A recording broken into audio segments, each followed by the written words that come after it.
한국인들의 거의 절반이 당뇨와 당뇨 전 단계를 겪고 있습니다. 굉장히 충격적인 이 수치인데요. 무려 51%가 이 당뇨 전 단계를 포함한 당뇨 인구예요. 당뇨 전 단계는 언제든지 방치하면 당뇨로 갈 수가 있기 때문에 같이 굉장히 신경을 써야 되는 부분입니다. 저도 한동안 빵을 너무 좋아하고 과자도 너무 좋아해서 이 탄수화물 중독증 굉장히 심했었거든요. 탄수화물 중독증이 일어나면 우리가 너무나 많이 겪고 있는 뱃살이 빨리 찌는 거, 그리고 고지혈증, 지방간, 그 다음에 이것이 계속 이어지면 이제 저혈당과 당뇨로 이어지게 됩니다.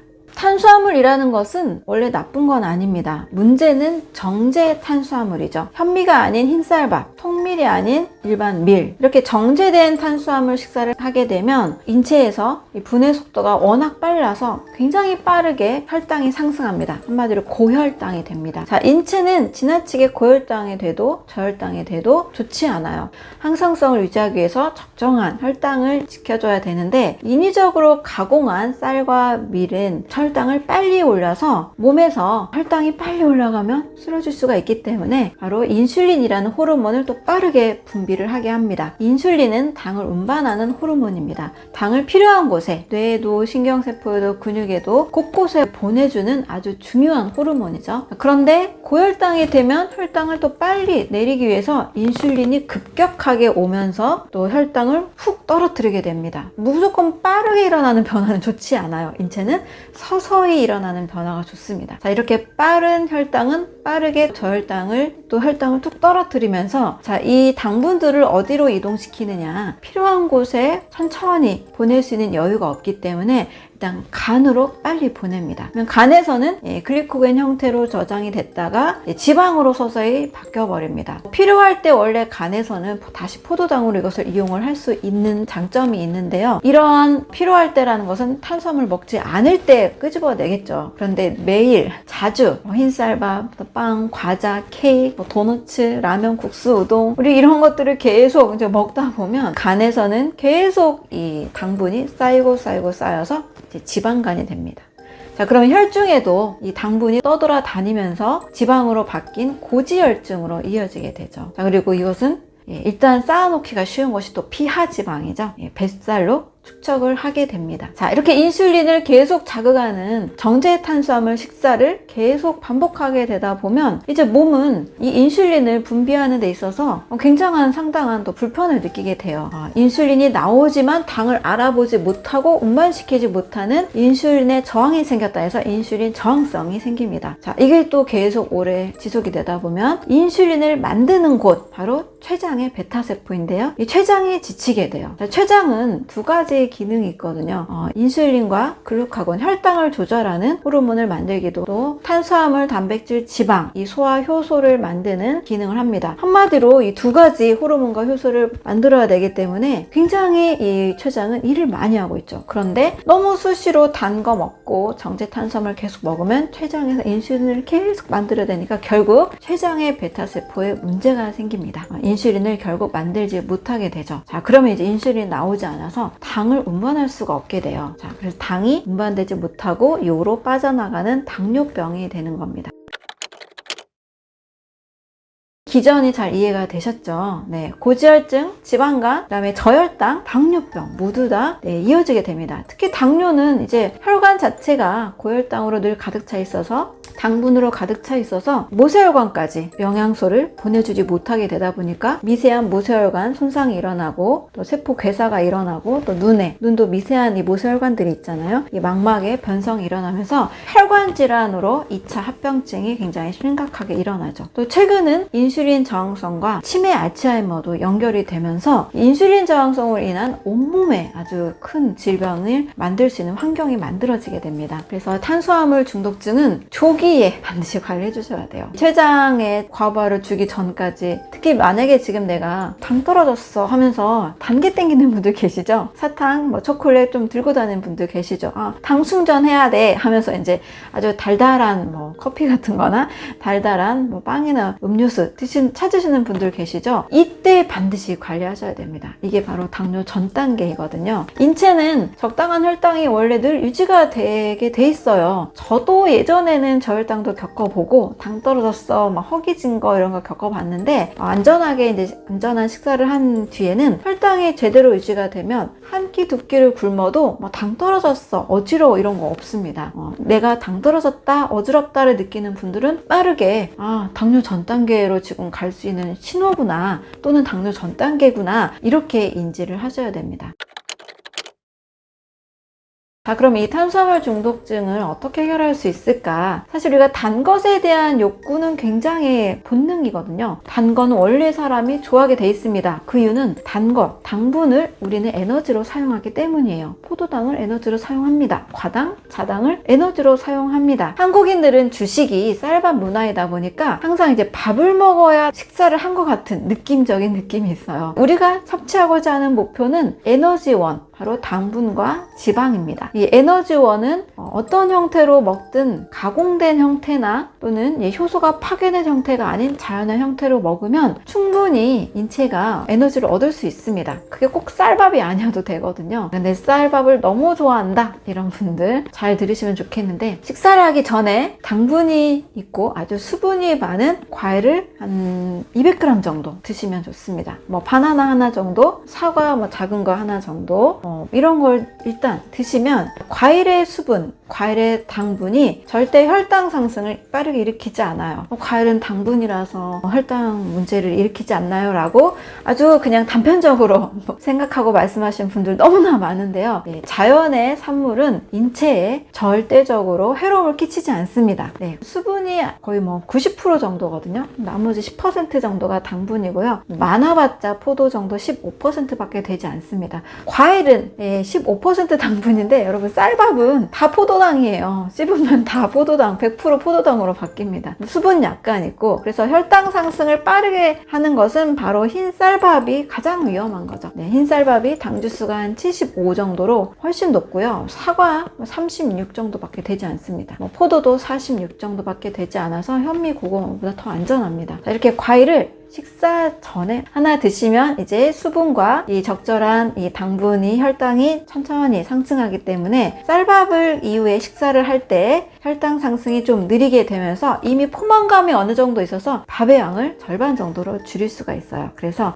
어떻게 해서든지 간에 정제 탄수화물을 줄이는 방향을 추구하시면 됩니다. 또는 빵을 너무 먹고 싶다. 저도 빵 중독증이 있었기 때문에 너무나 그 마음을 이해를 잘 할 수 있습니다. 너무 맛있죠. 이 빵이 너무 먹고 싶다. 억지로 끊기 너무 어렵잖아요. 빵을 먹기 전에 과일을 하나 먹고 먹자 라는 생각을 하는 겁니다. 그럼 과일을 먹어요. 그 다음에 빵을 드시면 사실 의외로 빵이 예전처럼 그렇게 맛이 없어요. 처음에는 좀 덜 느낄 수 있습니다. 빵에 굉장히 오랫동안 입맛에 길들여진 분들은 좀 시간이 걸리지만, 그래도 서서히 과일을 먹고 빵을 먹다 보면 내가 빵을 왜 먹지? 이렇게 바뀌게 돼요. 그 빵의 고소한 맛, 달콤한 맛이 이미 과일에 있기 때문입니다. 특히 이제 과일은 달콤한 맛, 신맛 이게 이제 위주이고, 고소한 맛은 다른 데서 또 충족하시면 돼요. 바로 견과류에 있습니다. 견과류는 지방과 단백질이 굉장히 많죠. 당분은 상대적으로 적죠. 그래서 과일을 드시고 견과류를 드시고 그 다음에 빵을 드셔보세요. 훨씬 빵의 양이 줄어들고, 그리고 그렇게 생각보다 맛이 없다라는 느낌이 오실 거예요. 이 느낌이 오시면 이제 빵이 더 이상 중독적으로는 먹고 싶지 않게 됩니다. 서서히 빵을 끊어갈 수 있게 돼요. 저도 지금은 빵을 봐도 예전처럼 그렇게 욕구가 없어요. 아예 안 먹기보다는 뭐 너무 맛있어 보인다 하면 조금씩 먹지만, 예전처럼 막 중독적으로 먹는 현상은 지금은 없습니다. 아주 그냥 특이한 빵, 그냥 소량 먹고 마는데,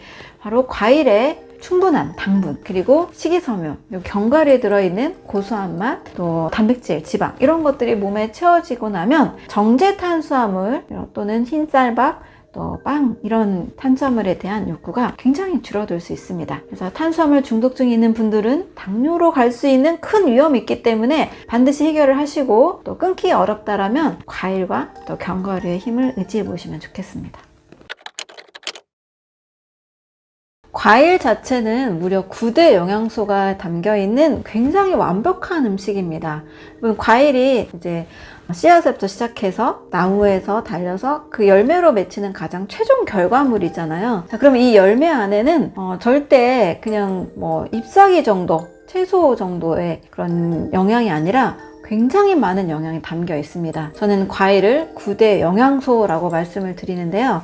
탄수화물, 단백질, 지방의 이 3대 영양소, 그리고 비타민, 미네랄, 수십 가지가 있죠. 그리고 식이섬유. 이렇게 하면 이제 세계보건기구가 정한 이제 6대 영양소에 포함이 됩니다. 그리고 수분이 뭐 90%니까 수분. 그 다음에 이 두 가지, 바로 식물 영양소와 효소입니다. 이 식물 영양소와 효소는 현대의학에서 지금 굉장히 많이 연구하고 있는 분야예요. 많은 암세포를 연구하고 있는 제약업계에서 어떻게 하면 암세포가 빠르게 성장하지 않도록 또는 전이되지 않도록 막을 수 있을까 해서 관심 가지고 있는 성분이 바로 식물 영양소입니다. 파이토케미컬이라고도 하는데요. 다양한 색깔이 있는 과일과 채소에 들어있는 성분이죠. 빨갛고 노랗고 보라색, 안토시아닌, 플라보노이드, 베타카로틴, 포도의 레스베라트롤, 토마토의 라이코펜, 다양한 영어 이름들 복잡하게 되어 있는데요. 이 식물 영양소가 지금까지 사실 다 밝혀진 게 아니라고 합니다. 계속 연구하고 있고 계속 찾아가고 있는 거죠. 이 과일과 채소가 실험실에서 완벽하게 재생이 되고 실험실에서 결코 똑같이 흉내낼 수 있는 것이 아니잖아요. 자연의 산물이기 때문에. 따라서 이 식물 영양소는 아주 수백 가지, 수천 가지가 있는데, 자, 이 식물 영양소가 있는 음식이 바로 과일이라는 거죠. 그리고 효소라는 성분이 있습니다. 이 효소도 생명체가 가지고 있는, 살아있는 것들이 가지고 있는 성분이죠. 인체는 이 효소가 있어야만 이렇게 숨을 쉴 수 있고 혈액순환을 할 수 있고 우리 온몸의 오장육부가 다 움직일 수가 있는 겁니다. 효소 없이는 살 수가 없어요. 그래서 인체의 신진대사에 관여하는 효소를 대사효소라고 하죠. 자, 이렇게 크게 탄수화물, 단백질, 지방, 비타민, 미네랄, 식이섬유, 수분, 식물 영양소, 효소, 이렇게 9대 영양소가 있는데요. 9대 영양소는 9가지가 아니라 큰 분류로 9대이기 때문에 저는 수백 가지, 수천 가지 영양소가 이 과일에 들어있다라고 말씀을 드리죠. 이 9대 영양소가 들어있는 음식이 또 있을까요? 우리가 주식으로 먹는 밥, 빵, 고기, 우유 이런 음식에는 9대 영양소가 없어요.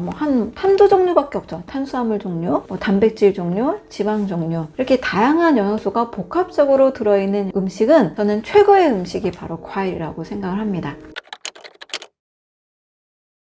과일을 최고의 영양제이자 최고의 해독제라고 말씀을 드립니다. 그래서 배출의 주기에 제가 이 과일을 드세요 라고 말씀을 드린 거예요. 아침에 필요한 영양이 되면서도 또 배출이 굉장히 잘 되기 때문입니다. 변비가 있는 분들도 거의 다 해결이 됩니다. 그런데 이 과일은 이렇게 9대 영양소가 다 있기 때문에 식후에 드시면 문제가 생겨요. 식사 중에 밥도 드시고 나물도 드시고 고기 반찬, 생선 다양하게 드시잖아요.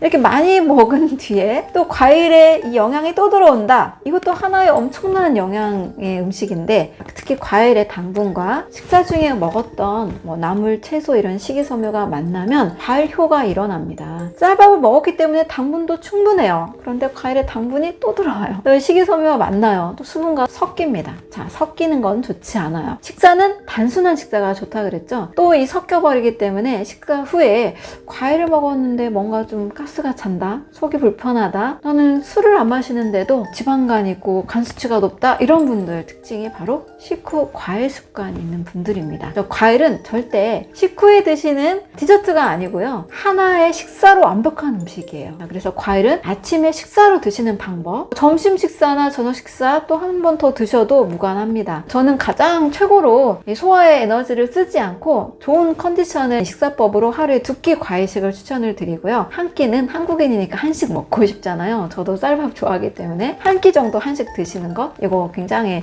몸을 가볍게 하고 또 어떤 염증이나 질병이 있다면 굉장히 빠르게 개선이 됩니다. 그래서 과일은 식후 디저트가 아닌 식사로 먹는 방법을 추천을 드립니다. 또는 내가 너무 빵이나 뭐 간식이 먹고 싶다 할 때 먼저 과일을 드시고 그 다음에 다른 음식을 드시면 좋아요. 또 나는 너무 한식을 절대 포기할 수 없다 이런 분들은 아침 식사만큼은 과일로 드시고 점심과 저녁에 한식을 드실 때 전에 30분 전에 과일을 드시면 좋습니다. 왜 30분 전이냐면요, 과일의 소화 속도는 30분이면 소화가 됩니다. 물론 이 과일 속에 흡수한 영양소가 혈액에 당분이 채워지기 때문에 30분 뒤에 완전히 허기진 상태로 또 바뀌진 않아요. 다만 90%가 수분이라서 씹으면 바로 이 수분으로 흡수가 되고 또 뭐 식이섬유 정도 살짝 쌓이겠지만 크게 뭐 방해를 일으킬 정도가 아닙니다. 그래서 30분 전에 과일을 드시고 그 후에 일반 한식 식사를 하시면 쌀밥의 양을 줄일 수 있으면서 과일의 9대 영양소를 먹는 효과가 있기 때문에 일반 그냥 한식을 드시는 것보다 훨씬 건강에 이롭습니다. 특히 제가 이 효소를 많이 먹어라 라고 말씀을 드리는데요. 그 이유는 인체는 약 13,000가지의 효소의 작용으로 모든 생명작용이 일어납니다. 우리 혈액순환 나도 모르게 계속 피가 돌고 있죠. 이 동맥에도 무려 98종류의 이 효소 작용이 일어난다고 해요. 자, 그러면 아직까지 우리 몸속까지 세포의 기능조차 과학이 다 완벽하게 분석해낸 것이 아니기 때문에 알지 못하는 효소의 작용들도 굉장히 많습니다. 효소의 작용을 좀 설명을 드리면 효소는 크게 세 종류로 나뉩니다. 소화효소, 대사효소, 잠재효소가 있습니다. 아까 제가 효소의 작용 속도가 펨토초 단위라고 했죠. 이 펨토 과학은 노벨상을 받은 분야입니다. 우리 몸에서 일어나는 식물이 광합성을 하는데요. 이런 광합성을 한다든지 우리 몸이 포도당을 분해한다든지 단백질을 아미노산으로 만든다든지 이런 속도가 무려 1000조분의 1에 가늠할 수 없는 속도로 일어나고 있다는 거죠. 자, 예를 들면 쌀밥을 잘 해가지고 도마 위에서 쪼갠다고 생각을 해보세요. 수려한 칼질로 엄청 쪼개요.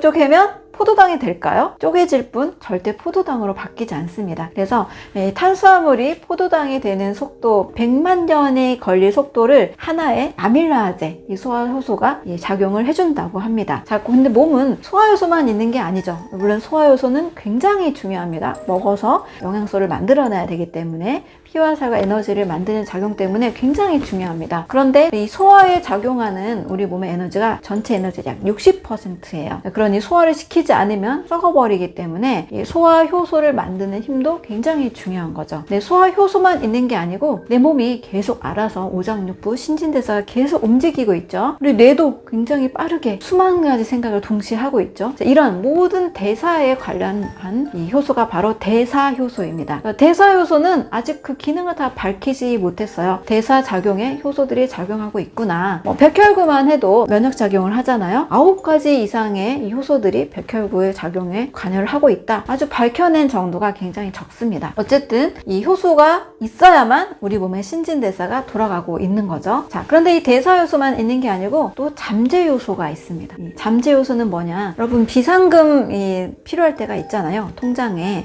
잔고가 좀 넉넉하고 비상금이 좀 넉넉해야 우리가 생활에 좀 갑작스러운 일도 잘 대비를 할 수 있는데 마치 이 통장의 비상금처럼 인체의 잠재요소가 늘 사용하는 소화 대사 외에 갑작스러운 어떤 병원균이 들어온다. 갑작스러운 새로운 바이러스가 들어온다. 몸이 또 엄청 또 면역력을 발휘해야 되잖아요. 또 전혀 경험하지 못한 이 바이러스에 대한 항체를 또 만들어야 했잖아요. 우리가 다 경험을 했었죠. 자, 이런 거에 잠재적으로 사용한 효소가 바로 잠재 요소입니다. 그런데 만약에 내가 너무 과식을 했어. 한 달 내내 과식을 했어. 그러면 이 효소가 다 소화하는데 에너지를 써버리기 때문에 이 잠재 효소, 갑작스러운 어떤 바이러스나 그런 거에 대응할 힘이 그만큼 줄어들게 되는 거죠. 또는 기저질환자들, 우리 항체를 잘 만들지 못한다, 면역력이 약하다 이런 얘기 많이 썼잖아요. 이미 기저질환을 가지고 있어요. 고혈압, 당뇨, 암 환자 이런 분들 다 기저질환자라고 하죠. 자, 이런 분들은 이미 몸이 질병 상태입니다. 염증이 너무나 많고 몸이 계속 뭔가를 이겨내야만 하는 그런 전쟁터 상황이기 때문에 효소가 없는 상태입니다. 굉장히 부족한 상태라는 거죠. 이 효소가 굉장히 부족한 상태라서 새로운 바이러스에 대한 항체를 만들 힘이 현저히 떨어질 수밖에 없는 거죠. 그래서 건강하다라는 것은 일단 효소가 많아야 돼요. 효소가 많은 몸이 건강한 몸입니다. 그리고 특히 소화에 효소를 많이 사용하지 않고 이 잠재 효소가 많이 보유된 상황, 이 통장에 잔고가 많은 상황, 이게 건강한 몸입니다. 노인들은 입에 침도 안 나온다, 오랜 병이 깊은 분들은 입에 침도 안 나온다, 이런 말이 있잖아요. 근데 어린이들은 입에서 침이 줄줄줄 흐르죠. 이게 바로 효소가 많고 적고의 차이입니다. 효소가 많은 상태가 건강한 거고 효소 반응이 잘 일어나고 있는 게 건강한 몸인데요. 이 효소가 크게 하는 이 4가지 작용이 있습니다. 첫 번째는 체내 배출 작용을 합니다. 제가 배출, 해독하는 거 너무 중요하다고 말씀을 드렸죠. 이 배출에 일어나는 모든 힘들도 바로 효소의 작용이라고 할 수 있습니다. 두 번째는 면역 작용입니다. 백혈구, 또 단핵구, 림프구, 과립구도 엄청나게 많은 면역 세포들이 있죠. 면역 세포들이 활발하게 움직일 수 있는 활동도 바로 효소의 작용이라고 할 수 있습니다. 세 번째는 체내 밸런스, 균형입니다. 우리 몸은 체온도 일정하게 유지가 돼야 되고 산염기, 산성체질, 알칼리 체질, 산성체질은 병에 잘 걸린다, 암에 잘 걸린다, 이런 말이 있잖아요. 체내 알칼리도 잘 유지를 해야 되고 전기, 전하 밸런스도, 미네랄 밸런스도 잘 유지를 해야 됩니다. 항상성이라는 것을 잘 유지를 해야 되는데 이 항상성을 잘 유지할 수 있게 만드는 힘도 바로 효소의 힘이라고 할 수 있습니다. 그리고 마지막 정말 너무 중요한 게 바로 세포 재생 작용입니다. 제가 세포는 계속 만들어지고 있다 그랬죠? 그래서 우리가 희망이 있다. 아무리 지금 몸이 병에 걸린 상태여도 새로운 건강한 세포를 매일, 매 순간, 매 초 만들고 있기 때문에 우리 희망이 있다 그랬는데요. 이 효소가 부족하면 세포 재생이 잘 안 됩니다. 그래서 충분한 효소가 있어야만 우리 몸이 염증이 생겼다든지 점막 손상이 됐다든지 다양한 곳에서 건강한 세포로 잘 재생되고 분열하기 위해서 이 효소가 꼭 필요하다는 것도 기억하시면 좋겠습니다. 이렇게 해서 효소가 크게 우리 인체 내에 생명 반응을 주도하고 있기 때문에 사실상 탄수화물이다, 비타민, 미네랄 이런 성분 하나하나, 비타민 B군, C 이런 성분 하나하나보다 사실 더 중요한 게 효소거든요. 그래서 이 효소가 많은 몸을 만드는 것이 중요합니다. 자, 그럼 어떻게 하면 효소가 많은 몸이 될 수 있을까? 인체가 이 효소를 잘 만들어내려면 가장 중요한 것은 음식 자체에 효소가 들어있는 음식을 먹는 것이 좋습니다. 바로 식품 효소라고 하는데요. 소화효소, 대사효소, 잠재효소는 내 몸에서 만들어내는 거고요. 음식 안에 갖고 있는 것은 식품 효소입니다. 발효식품이 좋다라고 우리가 많이 알고 있죠. 발효식품 안에는 효소가 많아요. 발효식품 안에는 건강한 좋은 미생물들이 뭔가 좋은 걸 계속 만들어내고 있잖아요. 또 미생물도 있고 미생물의 사체도 같이 있습니다. 그래서 발효식품에 효소가 많이 들어있고 또 살아있는 음식에 효소가 많아요. 살아있는 음식이라 하면은 나머지는 다 죽은 음식인가? 네, 저는 가열 조리된 음식은 다 죽은 음식이라고 말씀을 드립니다. 우리 흰쌀밥도 또 고기를 구워서 드실 때 또 국이나 찌개 모든 음식들을 다 조리하잖아요. 100도 가까이 다 끓이고 볶고 튀기고 하는 순간 식품에 들어있는 효소는 다 파괴가 됩니다. 효소는 42도가 넘어가면 불활성화가 되기 때문에 모든 가열 조리된 음식은 다 파괴가 됐다고 볼 수가 있어요. 그래서 살아있는 형태, 과일은 생과일 그 자체로는 살아있는 형태죠. 또 채소도 살아있는 형태, 또 날것, 동물들이 익힌 고기를 먹을 때보다 날고기를 먹을 때 훨씬 건강하거든요. 또 날생선, 회 같은 거라고 할 수 있겠죠. 동물이든 식물이든 간에 살아있는 형태는 이 효소가 파괴가 아직 안 된 상태입니다. 그래서 날것의 형태로 먹는 것이 효소가 가장 잘 보충이 되어 있는 형태라고 할 수 있어요. 그런데 우리가 날고기나 날생선 먹는 거 조금 불안하고 또 자주 먹는 것은 아니기 때문에 그보다는 생과일의 형태로 먹는 것이 가장 좋겠죠. 그래서 과일을 제가 아침마다 배출해 주기에 먹는 것, 특히 한 500g 정도를 먹으면 하루에 필요한 식이섬유나 효소나 또 수분이나 비타민, 미네랄들이 같이 충분히 보충이 될 수 있어서 저는 500g을 꼭 추천을 드립니다. 500g이면 500ml 생수병 정도 생각하시면 돼요.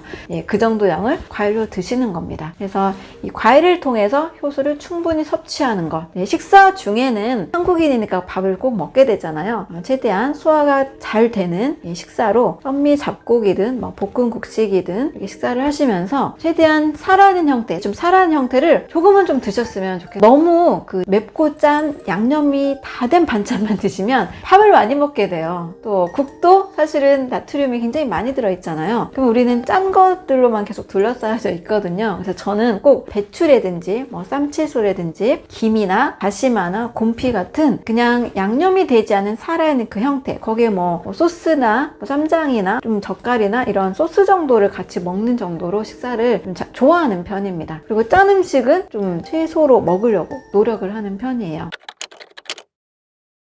항상 100%만 먹기는 어려우니까요. 그래서 반찬에 하루에 100g에서 20g 정도는 좀 살아있는 뭐 샐러드도 좋고요. 채소류, 해조류, 또 간단하게 양념한 뭐 저는 소금 후추 정도로 볶은 뭐 버섯 요리 이런 것도 굉장히 추천을 드립니다. 특히 이제 볶음을 하실 때는 안전한 기름 4가지를 말씀을 드릴게요. 올리브 오일, 코코넛 오일, 들기름, 그 다음에 기버터입니다. 자, 이 중에서도 기버터라는 것은 열에 굉장히 안전해요. 256도 정도로 발연점이 굉장히 높습니다. 그래서 기름 위에 이렇게 볶고 튀기는 동안에 온도가 올라가잖아요. 그래도 산화가 되지 않아요. 가장 열에 안전한 기름. 올리브 오일이나 코코넛 오일, 들기름은 생이 가장 좋지만 살짝 좀 볶아도 일반 콩기름이나 식용유, 카놀라유보다 훨씬 좋은 기름이기 때문에 괜찮습니다. 그래서 이 기름 요리를 활용해서 또 버섯 볶음이나 채소 볶음을 드시면 소화도 잘 되고 또 좋은 불포화 지방산이 흡수가 되기 때문에 아주 온몸에 균형 잡힌 영양을 흡수할 수가 있습니다. 자, 이렇게 해서 우리가 주로 먹어야 되는 효소 음식을 좀 크게 한 번 더 정리해드리면 과일류, 채소류, 견과류, 버섯류, 해조류, 그리고 통곡식 정도입니다. 여기에서 좀 꼭 한 끼 식사만큼은 배출의 주기, 그리고 이제 섭취 주기 식사 전에 꼭 과일을 하루에 500g 이상 좀 추천을 드리고요. 한국인들이 당뇨 전 단계를 좀 줄이려면 정제탄수화물과 쌀밥의 양을 하루에 한 공기 정도로만 추천을 드릴게요. 이 정도를 점심과 저녁에 나눠 드시거나 또는 한 끼를 좀 잘 드시고 한 끼는 또 가볍게 드시는 방법을 선택하시면 당뇨 인구가 이렇게 많을 것 같지는 않아요. 자, 이런 음식들로 이 효소를 꼭 보충하시면 건강을 아주 오랫동안 우리가 지켜갈 수 있습니다. 장을 보실 때 음식의 성분표나 칼로리를 보시는 분들이 꼭 계시죠. 칼로리라는 것은 굉장히 오래된 잘못된 개념입니다. 여러분들이 다이어트를 하실 때 저칼로리 음식을 따지시고 또 운동을 해서 살을 빼려는 접근들을 많이 하시는데 사실 성공하는 분들보다 실패하는 분들이 많은 게 현실이잖아요. 다이어트와 칼로리는 사실 상관이 없습니다. 물론 내가 모든 식사를 가공식품으로 한다라면 문제가 되기는 하죠. 칼로리를 많이 드시면 당연히 튀긴 음식, 과자, 빵 이런 걸 많이 드시면 문제가 되겠지만, 자, 칼로리의 개념을 한 번 더 설명을 드릴게요. 자, 칼로리라는 것은 물 1도씨를 올리는 데 필요한 열량입니다. 그래서 미국의 영양학자 에트워터라는 사람에 의해서 발명이 됐고, 에트워터 계수라고 하는데요. 이렇게 봄배 열량계라는 통 안에 어떤 음식을 넣고 열을 태웁니다. 이 태워서 발생한 열량을 측정한 거예요. 자, 불을 태워서 그것을 발생한 열량과 우리가 음식을 먹었을 때 우리 몸이 이게 지금 장작을 태우는 게 아니잖아요. 우리 몸에서는 소화 효소에 의해서 분해가 되면서 영양소로 바뀌는 거지 태워서 발생한 열이 아닙니다. 소화 효소와 또 실제 이 봄배 열량계 측정과는 아주 차이가 있는 거예요. 심지어 1800년대에 만들어진 개념인데요. 2000년이 넘은 지금까지 이 칼로리를 이렇게 아직까지 적용한다는 것은 좀 전혀 저는 맞지 않다고 생각합니다. 아주 쉽게 예를 들어도 500칼로리의 과일을 먹었을 경우와 300칼로리의 라면을 먹었을 경우 어떤 게 더 다이어트 식품일까요? 네, 500칼로리의 과일을 먹으면 살이 쭉쭉 빠집니다. 하지만 라면, 정제탄수화물, 아무리 칼로리가 낮아도 국수 같은 거 저칼로리 해서 팔잖아요.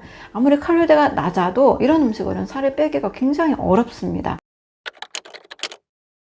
살이라는 것은 우리 몸에 있는 이 근육을 빼는 게 아니라 지방을 빼려고 하는 거잖아요. 지방을 태운다라는 말을 쓰지만 지방을 태운다라기보다는 저는 지방이 분해돼야 된다고 생각을 하고요. 지방이 분해되려면 지방 분해 효소, 리파제, 그리고 지방에 관련된 대사를 하는 장기인 간에서 이 역할을 해줘야 됩니다. 그래서 간이 약하고 신진대사가 약할 때 살이 안 빠지는 거지, 아무리 저칼로리 식단을 한다고 해도 살은 잘 빠지지가 않습니다. 그래서 여러분, 칼로리에 집중할 것이 아니고 내가 선택한 음식이 자연에 살아있는 음식이냐, 첨가물이 많이 들어있는 가공된 죽은 음식이냐, 요게 중요한 겁니다. 자연에 있는 야생동물은 비만이나 만성질환이 없어요. 이 야생동물은 본능에 따라 배부르면 먹지 않고 배고플 때 사냥을 해서 먹습니다. 그들이 비만이 없는 이유는 늘 먹는 것이 가공식품이 없잖아요. 자연에 들어있는 이 살아있는 효소가 가득한 음식을 먹기 때문에 인체에 꼭 필요한 영양소가 흡수가 되는 겁니다.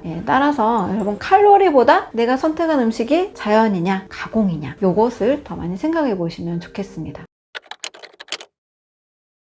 술을 드셔도 술의 숙취나 술에 의한 고통을 좀 줄이는 방법을 말씀을 드릴게요. 술은 마시면 이제 간에서 해독을 합니다. 해독하는 과정 중에 아세트알데히드라는 성분이 만들어지면서 이 성분 때문에 이제 두통이 일어나기도 하고 술이 잘 깨지 않는 현상이 나타나는 거죠. 자, 그런데 이걸 같이 드실 경우 술이 굉장히 숙취가 잘 된다라고 하세요. 그러니까 많이 알고 있는 뭐 숙취 음식으로 콩나물 이런 거 많이 드시잖아요. 콩나물국 같은 거 드시잖아요. 콩나물에 들어있는 아스파라긴산이 도움이 된다. 이것도 맞고요. 자, 마찬가지로 과일에 들어있는 항산화 성분들 그리고 비타민들이 간에 빠르게 이 해독작용에 도움이 됩니다. 간은 해독을 할 때 1단계, 2단계, 2단계를 거치는데 1단계에 필요한 영양소가 바로 비타민들이에요. 그리고 항산화 영양 성분들입니다. 그래서 간이 계속 이 영양제를 먹으면서 이 술을 해독하는 작용이 이 술 마실 때 일어나고 있는 현상이라 할 수 있는데요.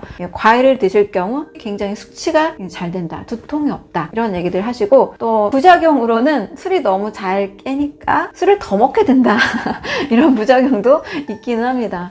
아무튼 좀 술을 빨리 깨고 싶다, 숙취로 인한 고통을 좀 줄이고 싶다, 그런 분들은 다른 안주 대신에 과일 안주를 선택하시면 좋습니다. 또 술을 많이 드신 다음에 그 다음에라도 과일을 드시면 빨리 술이 깨는 효과가 있습니다. 대신 이제 술 드시면서 만약에 치킨을 많이 드시고 다른 안주를 많이 드셨을 경우에는 과일과 섞이니까 좋진 않고요. 다음날 아침에라도 온전히 과일을 좀 충분히 드시면 좀 술이 빨리 깰 수가 있습니다. 완전소화 밥상으로 제가 좀 자주 추천하는 음식은 사찰 음식입니다. 이미 영국이나 미국에서는 한국의 사찰 음식이 굉장히 건강식으로 알려져 있어서 굉장히 많이 배우러도 오시잖아요. 자, 사찰 음식의 특징은 보통 우리가 한식 하면은 이제 국, 찌개, 그 다음에 양념이 진하고 강하고 짠 음식들, 반찬들이 좀 많잖아요. 근데 사찰 음식은 굉장히 정갈합니다. 국도 굉장히 좀 자극적이지 않고 맑게, 그리고 나물류 또 한 서너 가지, 또 굉장히 단촐하게 드시잖아요. 또 이 나물이나 반찬 안에는 오신채라고 해서 굉장히 자극적인 그런 향신료나 양념들은 쓰지 않습니다. 우리가 양념이라는 것이 원래 약념에서 기원을 했다고 해요. 약념, 약이 된다는 음식입니다. 그래서 양념도 오신채인 파, 마늘, 부추, 양파, 흥거라는 이 5가지를 쓰지 않는다고 하는데, 이것들은 굉장히 몸을 좀 자극을 많이 주고, 불교에서는 이렇게 정신 수련도 많이 하잖아요. 이 정서적으로도 더 안정감을 좀 깨뜨린다고 해서 오신채를 쓰지 않은 굉장히 아주 정갈한 들기름, 소금 이 정도의 밥상을 차립니다. 저 역시 한식을 굉장히 좋아해요. 흰 쌀밥도 굉장히 좋아하고, 또 우리 밥상을 좋아하는데, 맵고 짜게 아주 진하게 먹고 나면 물을 더 많이 마시게 되고 또 과식하기가 쉬워집니다. 그런데 쌈채소, 회조류, 간단한 버섯볶음 위주로 양념이 강하지 않은 요리를 하게 되면 과식을 하지 않게 돼요. 또 채소류의 그 신선한 맛과 또 여러 효소들 때문에 포만감이 굉장히 더 좋습니다. 또 쌀밥은 줄여서 먹을 수가 있어요. 그래서 좀 신선한 채소, 버섯류, 해조류, 그리고 사찰 음식처럼 단순한 요리로 해서 드신다면 과식하지 않으면서도 아주 재료의 그 맛을 느낄 수 있는 건강한 밥상을 차릴 수가 있습니다. 그래서 완전 소화 밥상으로 한식 밥상은 사찰 음식 비슷한 밥과 삼채소, 해조류를 많이 드시는 밥상, 이렇게 드시면 소화에도 좋고 건강에도 굉장히 좋습니다.